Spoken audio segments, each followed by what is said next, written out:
Guys, welcome to back my another blog. আর আজকে আমি চলে এসেছি আমাদের দোহারের ফুলতলা বাজারে নিরিবিলি রেস্টুরেন্টে পাকিস্তানি রুমালি রুটি খেতে।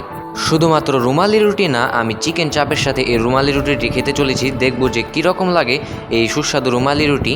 এই রুমালি রুটির নাম অনেক কি শুনেছি, এটি পাকিস্তানে খুবই বিখ্যাত, এটি পাকিস্তান থেকে এটির প্রচলন শুরু হয়েছে।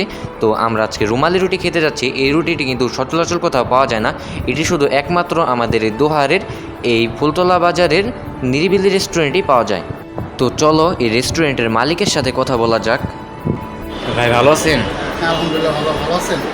হ্যাঁ, আমিও ভালো আছি আলহামদুলিল্লাহ। তো আপনার দোকানে চলে আসলাম আজকে এই যে কিছু খাওয়া দাওয়া করতে। তো এখন আপনার দোকানে কি কি আছে বা আমাদের এখানে মূলত বিকেলের খাবারটা আছে, চিকেন চাপ আছে, চিকেন মশলা, চিকেন চিলি, এর সাথে রুমালি রুটি আছে, চাপাতি রুটি, যেটা পাকিস্তানি যেটা বড় কলার রুটি আছে না, হ্যাঁ। ওই রুটিটা আমাদের এখানে পাওয়া যায়। ফেভারিট খাদ্য, খুব সুস্বাদু, জিনিসটা ভালো হয়, টেস্টফুল। আর এমনি অন্যান্য খাবার আছে আপনার এখানে, ফুচকা আছে, দই ফুচকা আছে, চকলেট ফুচকা আছে, মিষ্টি টক, ঝাল টক, এই ধরনের ফুচকা আমাদের এখানে পাওয়া যায়। আর আপনার দোকানের ঠিকানাটা? ঠিকানাটা আমাদের ফুলতলা বাজার এবং দোহার পুলিশ ফাঁড়ির সাথে, নিরিবিলি ফাস্টফুড কর্নার, নিরিবিলি রেস্টুরেন্ট। আপনারা সবাই আসবেন, তার দোকানের দেখেন ডেকোরেশন, লাইটিং সব কিছু একদম ওয়ান্ডারফুল, খুবই সুন্দর। আর দোকানটা দেখুন, আপনি চারপাশে দেখলে বুঝতে পারবেন। সবাই আসবেন, সবাই দেখেন, খাবারও সুস্বাদু। এখানে আমার খাবারটা খুব ভালো, পরিবেশ ভালো, ইনশাল্লাহ দেখবেন। আসসালামু আলাইকুম। তো আপনারা এই রেস্টুরেন্টের মালিকের কথা শুনে তো বুঝতেই পারলেন যে এখানে কত ধরনের আইটেম আছে।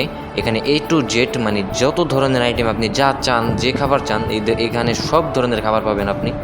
আপনারা জানেন যে আমার ব্লগে আমি যত ধরনের খাবারের রিভিউ দিয়েছি, আমি সবগুলোতে আমি ভালো বলেছি, কারণ আমি যত খাবারের রিভিউ দিয়েছি মানে সব খাবারগুলোই ভালো ছিল। তো যদি কোনো একটা খাবার ভালো হয় তাহলে আমি কিভাবে বলবো যে ওই খাবারটি খারাপ? তা আমি যেটা সত্যি আমি সেটাই বলেছি। তো আমরা খাবারের জন্য কিছুক্ষণ অপেক্ষা করার পর তারপর আমাদের খাবার দিয়ে যাওয়া হলো, কিন্তু আমাদের খাবারের আইটেমে শুধু চিকেন চাপটাই দিয়ে যাওয়া হলো, আর একটু পরে রুটিটা আনা হলো। তো সেই কাঙ্ক্ষিত পাকিস্তানি রুমালি রুটিটি টেস্ট করে দেখতেছি যে স্বাদটা কীরকম, কারণ আমি আগে কখনো খাইনি এই পাকিস্তানি রুমালি রুটি। এই প্রথমবারই আমি পাকিস্তানি রুমালি রুটি খাচ্ছি, তো আবার এই ভাইয়ের দোকানে। কারণ এই পাকিস্তানি রুমালি রুটি বাংলাদেশে খুবই অল্প কয়েকটা জায়গায় পাওয়া যায়, সেই জায়গাগুলোর মধ্যে আমাদের এই ভাইয়ের দোহারের নিরিবিলি রেস্টুরেন্ট একটা।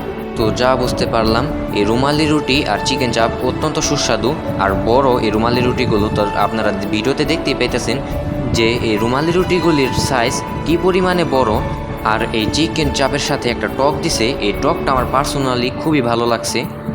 তো আপনারা একবার ট্রাই করার জন্য হলেও এই ভাইয়ের দোকানে আসবেন, কারণ এই রুমালি রুটি বাংলাদেশের সব জায়গায় পাওয়া যায় না, শুধু এই ভাইয়ের দোকান এবং আরও অল্প কিছু দোকান আছে, শুধু সেই দোকানগুলোতে পাওয়া যায়।